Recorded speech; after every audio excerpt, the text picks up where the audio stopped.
इसीलिए ही नहीं, पर चारों सीटों पर हम मॉनिटरिंग कर रहे हैं और चारों सीटों से एक बात क्लियर है कि हमारे प्रत्याशी चारों जगह जीत रहे हैं और कमोवेश यही माहौल पूरे देश भर का है।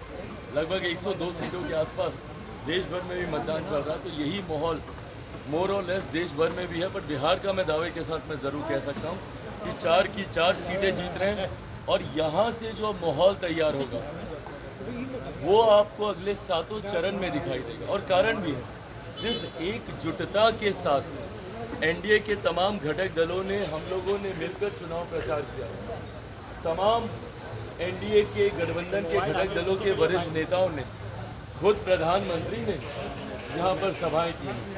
ऐसे में आप मुझे बता दीजिए, इंडिया अलायंस के कौन लोग आए? क्या उनके कांग्रेस का कोई बड़ा नेता आया क्या यहाँ पर? राहुल जी को तो अभी तक फुर्सत नहीं मिली आने की, पहले चरण का चुनाव हो गया, इनके वाम दलों के बड़े कोई नेता यहाँ पर नहीं आए, तो वो गंभीरता नहीं है।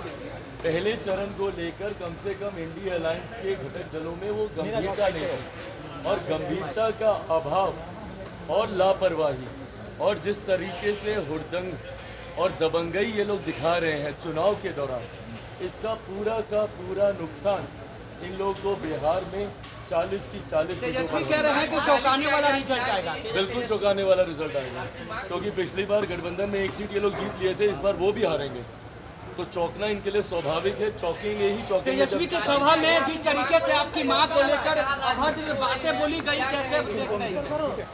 भाई पहली बात तो मेरे लिए ये सेंसिटिव मैटर है। मेरे परिवार के ऐसे लोगों को गाली दी जा रही है जो सार्वजनिक जीवन में भी नहीं। बहरहाल इसका मतलब कतई ये नहीं है कि अगर कोई सार्वजनिक जीवन में हो तो आप उनके लिए आप गाली गलौज का इस्तेमाल कर सकते हैं, किसी के लिए भी नहीं। ना किसी नेता के लिए, ना किसी आम बिहारी के लिए, ना किसी देशवासी के लिए, ना ही किसी इंसान के लिए। सभ्य समाज में ऐसी अभद्र भाषा की कहीं कोई गुंजाइश नहीं है। मैं मानता हूँ मर्यादित शब्दों में रहकर आप कड़े से कड़ा विरोध भी आप दर्ज करा सकते हैं। शब्दों की मर्यादा को राजनीति में रखना ज़रूरी है, और ख़ास तौर पर ये जिम्मेदारी हम जैसे युवाओं पर और बढ़ जाती है, जिनको एक बड़ी आबादी अपना आदर्श मानती है। ऐसे में हम लोग का पब्लिक कंडक्ट, सार्वजनिक आचरण जो हम लोग का रहता है वो बहुत मायने रखता है, क्योंकि लोग उसको एज एन एग्जाम्पल लेते हैं कि नेता ये कर रहा है, मैं भी ये करूँ।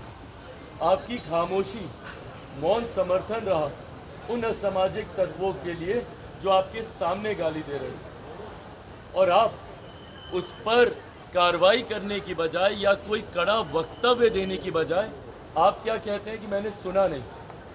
आप क्या कहते हैं कि ये छोटी बातों को तूल नहीं देना चाहिए।